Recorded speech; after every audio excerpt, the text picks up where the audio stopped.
Welcome back to Speak for Yourself, presented by Hyundai. Whitlock and Wiley, joined now by Fox Sports NBA analyst Rick Bucher. All right, let's move to the Los Angeles Lakers, who are off to a hot start with LeBron and Anthony Davis. Early chemistry surprising a lot of people, including another big man LeBron used to play with, Chris Bosh, who just told ESPN's Brian Windhorst about the risk of playing with the all-time great, saying, quote, playing with LeBron was like buying a Ferrari. You know it's the best in the world. It looks amazing when you see it, but you have no idea how powerful it is once you try to drive it. You can go right off the road. All right, Marcellus, is this a shot at LeBron James? Whoa. What was that? Sniper. Remy on the roof. Hell yeah, that was a shot. And it was one of those shots that Pseudo was throwing a rock and hiding your hands because the responsibility of the shot, he basically threw it out there with a timer on infinity, or at least to the end of your career. And when you step on it, he'd be like, I told you, it was out there, but it wasn't me. And it's one of those dynamics that you have to play that because of relationship, him and LeBron, and obviously of status, who LeBron is. Sure. So there's no way that you put this out there unless it's a shot, but it's well veiled. It's covered with lots of blankets and trying to distract from what you're really trying to say until it happens. I see it as a shot, but he wasn't aiming it at LeBron. It was a warning shot to Anthony Davis in that, look, you just signed up to be in the tractor beam. I know LeBron has said we're going to play through AD and you're getting a lot of touches, but you have to understand, you're playing a role. This is the LeBron show, and you're playing a role in it, and you're going to have to find a way to exist in that. And the up and down that comes with that can be pretty severe. You're going to have to change who you are to fit in the LeBron show. Now, I believe that it's going to work because I believe ultimately that is what Anthony Davis is best suited for. He has played the role of a number one in other places, but ultimately watching him, and I've been in their locker room and seen the way those two have interacted, AD's good with being the number two in this situation. I really don't think. Chris Bosh, it was a struggle. Dwayne Wade had to basically hand the keys to the car to LeBron and say, I'm good with it. You take it over. I don't think AD is going to have a problem with it. I think I don't know if he's saying it as a warning shot to AD as much as he's just saying, this GOAT ain't loyal. And so what he means by that, what he means by that is LeBron's very moody. LeBron came to Miami and was, hey, six, not five, not six, not seven. Yeah. And Chris is like, damn, we got to two, and this dude bounced. Didn't tell D. Wade he was going. Didn't somebody end up taking less money, thinking LeBron was coming back and blah, blah, blah. And so to me, that's what he's talking about. Yeah, LeBron's a powerful force. He'll get you all caught up and emotional. Man, we winning 7 titles. We boys, dogs for life. And then the dog went running off to Cleveland again. Well, that's a different dynamic. That's off the road. All accurate, but context matters.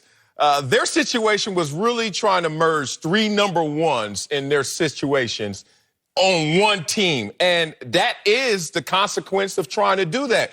Chris Bosh, the one and the number one of LeBron and D. Wade had to figure it out before they got to you. So you're sitting there starving in that moment. This dynamic is different where AD has come to realize that, you know what, LeBron has to be closer to the end than the beginning. Right. Maybe on his way out, I will keep in my back pocket Chicago and all that conversation. But I'm okay in this dynamic duo. I'm okay letting this guy lead the charge, even though it's working and functioning through me. As the only one up here qualified, and I'm making an assumption because of me owning a Ferrari before, let me tell you one thing about this. He ain't lying. I crashed my Ferrari. Day one, I got it. That rear wheel drive and that booty, just boom, right into a ditch. Stories on Instagram. Point of this is, LeBron is not going to drive you out of control because you didn't know what you were expecting like I did with my Ferrari. You know what you're getting into when you see LeBron coming, and that's the situation. Yeah, see, I'm not so sure about that. I think it's a lot like the Ferrari. You know you bought a powerful engine. You know you are playing with a great player, but exactly what that means once you get behind the driver's seat, or in this case, you get in the passenger seat, is a different element. And keep in mind, AD has said he doesn't really want to play 5. He wants to play a certain role. He's playing 5. Right. And that's part of the equation, which is you may have your idea about how and where you want to play, but there's somebody else who's ultimately going to make that decision. Yeah, and again, I'm going to go back to the origination when those guys all came together. We taking less money, and it's all about us. And look, I get there with conversation. We're going to go down in history. We're going to win so many titles. And there's going to be so much value on the backside of what we do here in Miami. And it was nice. They won 2 titles. But they did not make history. This is not they won't be writing about the Heat dynasty. That's still Tim Duncan and the Spurs. And so I just think he's telling AD and anybody that'll listen, man, like, LeBron's going to do LeBron. Sure. Don't get caught up in the emotion. I think that's fair, but in terms of leaving or going in another direction, I mean, look, LeBron's planted a flag. He wanted to be in L.A. He went to L.A. as opposed to going to the Lakers. He planted a tombstone, but we'll get to that. Wait a minute. Let me torture this analogy one more time, because I don't think y'all understanding, as once again, I'm going to say it. You going to go back to the Ferrari? I'm only qualified one up here, damn it. Had 2, actually. Let me tell you this.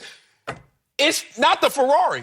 It's you who gets distracted because you get tempted to do too much. So what happens is if you get into this situation and you get distracted or you think you could do too much, it will humble you.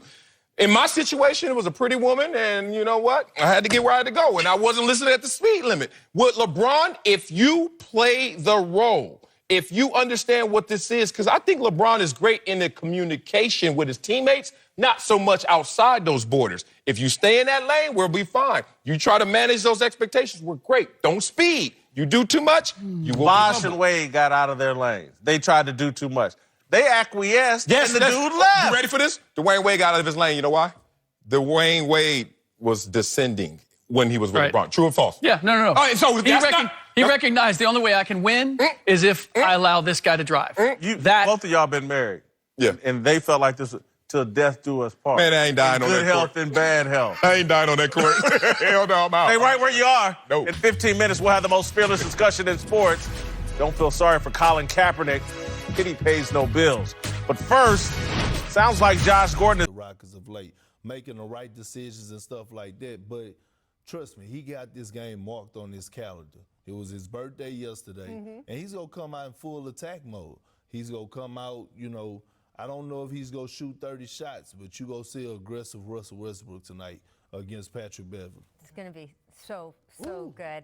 I hear the bell. Do I hear the bell? Oh, look, I hear the bell. It's the stat market opening bell. We give you the stats, and you buy or sell based on how likely they are to remain consistent. So it's not if you like the stat. It's basically, do you think that the number's going to go up or down? Let's start with the Clippers offense. They are currently ranked 8th in offensive efficiency. This is despite Paul George not having played a game yet. So there's also room for improvement if you look at their shooting percentages. Perk, do you buy or sell on the Clippers that number 8 is going to go up and they're going to get better, or do you think this is the best they're going to be? They get a little worse. I buy. You're buying. Yeah, but it's going to go up when Paul George get back. Listen, you have 3 guys already on the court without Paul George that's capable of giving you 30 points, in Kawhi Leonard, Lou Will, and Montrezl Harrell. And then with an offensive-minded coach like Doc Rivers, it's only going to go up once Paul George get back. Buy.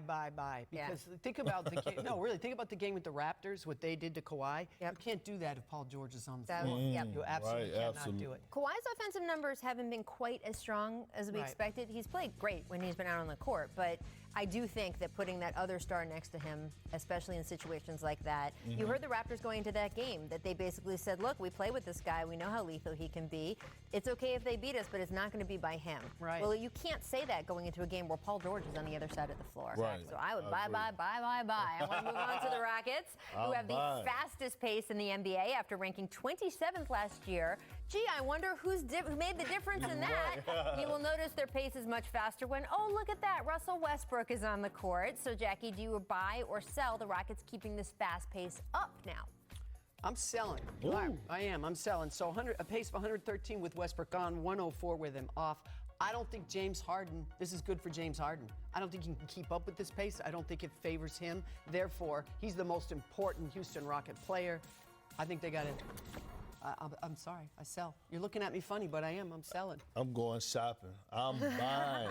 I'm buying, Jackie. Listen, you're not worried about Harden wearing down? No, he's averaging almost 40 points. There's no wearing down. Can he keep it up? Yes, he can. You cannot look. One thing about Russell Westbrook, and James know this, you cannot go on the court and half step with Russell Westbrook. He's going to make you keep it up. Yep. So James has done a great job over the past years of following in the footsteps of LeBron James and taking care of his body. They have to keep it up. This is what the Rockets want. This is the Mike D'Antoni system. So I'm buying it. Russell Westbrook is going to, yes, James averaging 40, but I'm starting to be convinced that this is more a Russell Westbrook team than it is James Harden. Whoa, I don't know if I go that far, Kendrick Perkins. I will say, to your point about Mike D'Antoni, he's amended his famous 7 seconds or less. He says this team is 6 seconds or less. Ooh. I do think they need to keep this pace up with Russ for 2 reasons. To your point, Russ's value is only high when he is allowed to play like Russell Westbrook. If you took that away from him, he's just not as valuable a player, and you want to maximize his value on your team. You also want to maximize the number of offensive possessions this team has. That's true. Mm-hmm. Because when you talk about how will these guys share and how well the offense works, everybody eats if there is more food to go around. You put the possessions down, all of a sudden it becomes a little bit more of a squabble on who is getting to shoot. So I think they have to keep it up. To your point, we will see if they can. Let's talk about the Lakers D. They are off to a great start defensively this season, ranked second only to the Jazz in defensive efficiency thus far. So, Jackie, do you buy or sell the Lakers maintaining that ranking throughout the season? You know what? I'm going to buy it. And I'm surprising You're myself. Me. I'm surprising myself with this answer. But do you know, and I did not make this point, one of their broadcasts did, there are 6 former All-NBA players on the Lakers. I know they're past their prime. I know all of that. But I like their defensive schemes. I like the way LeBron is playing. Mm-hmm. When LeBron plays this kind of defense, he's just the scariest player on the planet. And as they go, LeBron goes. As LeBron goes, they go. And I think they've made it a priority. And I think they're going to keep it up. Well, I think I'm going to go broke today because I'm buying. Because, listen, I watched this team in the preseason, and they was on a mission. And I know it was a preseason, but I watched how they was playing on the defensive end. And, listen, a lot of credit has to go to Frank Vogel. Yes, I agree with that. Although things didn't work out for him in Orlando, but when he had the Pacers, they were a defensive-minded team that were giving the Miami Heat at the time a very hard time. And now I'm watching LeBron James take charges, chase down blocks again, which we haven't seen in years. You got Anthony Davis doing the same thing. You got perimeter, Avery Bradley looked great. Danny Green looks great. And then Rondo. And then, for sure. But then, to top it off, you have 2 elite shot blockers in JaVale McGee and Dwight Howard. Absolutely. So, hey, I'm buying. Matter of fact, I might go broke. My only question about LeBron is, and I know, we all know him well enough that he was determined after everything he heard this summer. I heard I was washed. Well, you can meet me at the cleaners, that quote, right?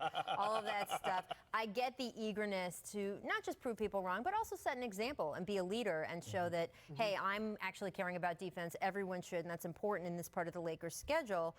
But you can see in the numbers, it's not just the eye test, the number of shots he's contesting from opponents has gone up. This is different than he has done the past few years.